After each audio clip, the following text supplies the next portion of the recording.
No, we haven't. We haven't. We haven't. Oh, boy. That's something to be afraid of, though. That'll Oh, keep me boy. up at night.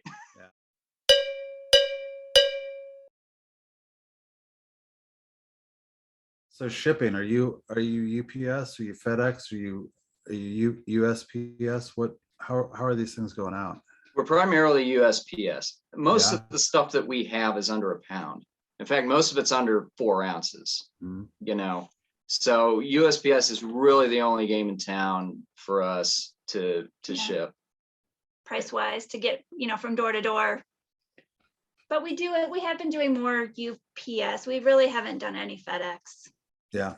And it's been tough. I mean, we can already see we had a terrible ship-a-geddon last year between Black Friday and Christmas. I mean, they took everything we dropped off on Black Friday, or maybe on that Monday. I don't know. They took everything, it went on a pallet, and it went to Seattle, from Phoenix to Seattle, and it sat there for 2 weeks.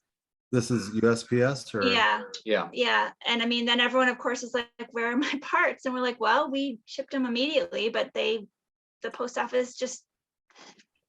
I shipped a guitar to Hawaii here recently, Mhm. and I'm pretty sure, well, I was very lucky that it got there, but I'm pretty sure that the tracking number associated with that guitar still says it's sitting on a loading dock in New Jersey. Yeah. We ran into that problem a lot. If they don't scan it, then it never looks like it moved, Yeah. So, I was like, yeah. I can believe it. Sometime I'll tell the full story after this, but it was like, is this Zimbabwe? What are we doing here, people? I don't understand how this goes on in 2021, but yeah. Oh yeah. We went through a lot of iterations of trying to figure out what's the best way to get our stuff scanned. Like we talked to the local postal person and we're having them come to our door, but then it got to be weird. They weren't always showing up at the right time. It'd get towards the end of the day and we're like, are they going to come today? So we'd run up to the post office and then they would show up like after 6. So that's ended up not working. They have a bin out front, but if you put it in there, they don't always scan it. So now we take it in. There's always the same lady there. You put it down next to her station. She says, thank you. You say good. And then they scan it for you. Like we haven't Yeah. And if that lady ever isn't there, you could get somebody else. It's like, I don't do that. I think if she wasn't there, we'd have to wait in line and then Yeah. you have to ask them, will you scan these? And then they're not happy, but. I took the first post office I took that box into, he just looked at me and he's like, we don't handle boxes that size. I was like, but the website and the numbers and the shipping label, and Yeah. he was like, nope, sorry, not at this one. You got to try a different one. Like, can you give me a for instance? Yeah, like an address. One over in Hackensack, maybe? I don't know. Oh. Hey, Doug was wondering on your inventory, are you guys counting each individual screw, or are you doing it by weight? Screws we do by weight. Yeah. Okay.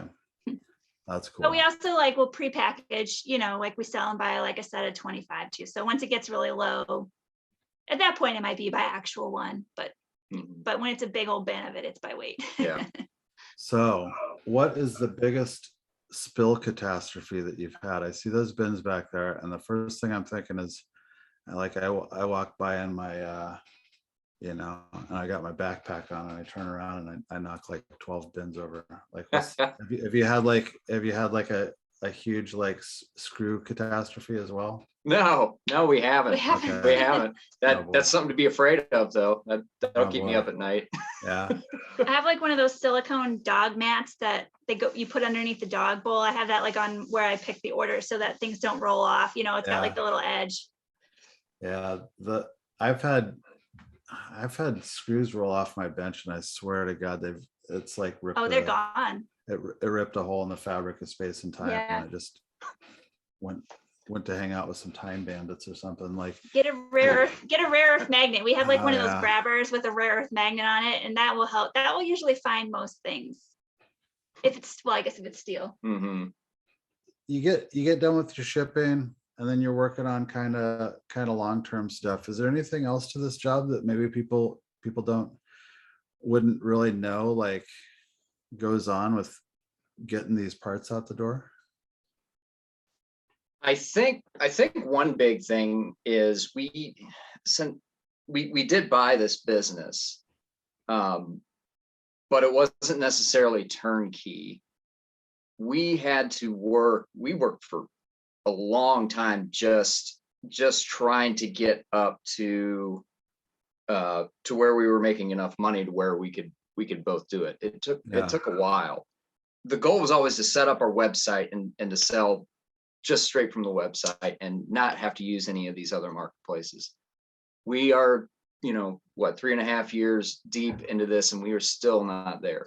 And I think that's just, and that's any kind of small business. I think that's the case. It takes longer than you think.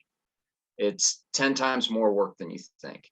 On that subject of, you selling direct off of your website versus Reverb, what is it with people where they go to Reverb and they don't go the extra mile? They go, I'm going to look up the name on this Reverb thing and look at their website and contact them directly. I don't understand how people don't do that. I'm assuming you must. I mean, Reverb takes a bite, and don't you? Yeah, and it just got bigger. They just raised their fees up. What's their fee now? It's 5%. 5%. It was 3.5%. I mean, good Lord, what are they, a credit card company?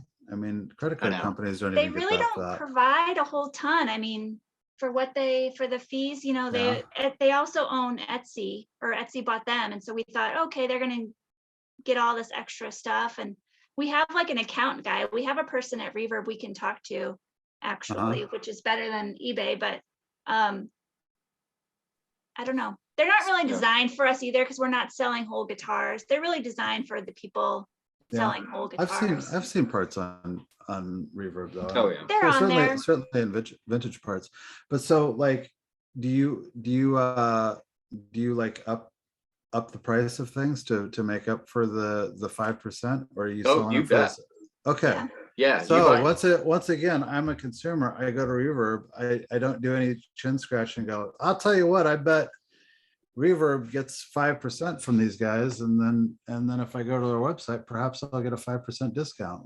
But people trust the platform. They right? feel like if something happens with a purchase on Reverb, they have someone to help them, which is true. I mean,